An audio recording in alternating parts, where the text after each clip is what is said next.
Messi Messi Messi Messi Messi Messi Messi Messi Messi গোল!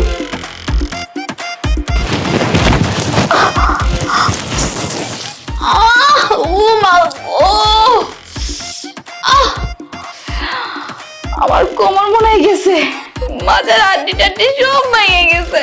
উফ, কি জোরে লাত্তিটা মারছে।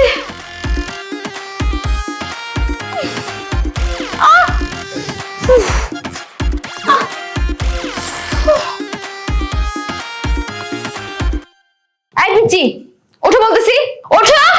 ওমা ওমা ওমা, কি হয়েছে? ডাকছো কেন? আমি কি বিছানায় হিসু করে দিছি? বিছানায় হিসু করছো মানে? না মানে মাঝে মাঝে ঘুমের মধ্যে বিছানায় হিসু করে দিই তো, সেজন্য ভাবলাম আজকে বিছানায় হিসু করে দিছি। কই, হিসু তো করিনি। তাহলে আমাকে শুধু শুধু ঘুম থেকে ডাকলে কেন? আমাকে লাথি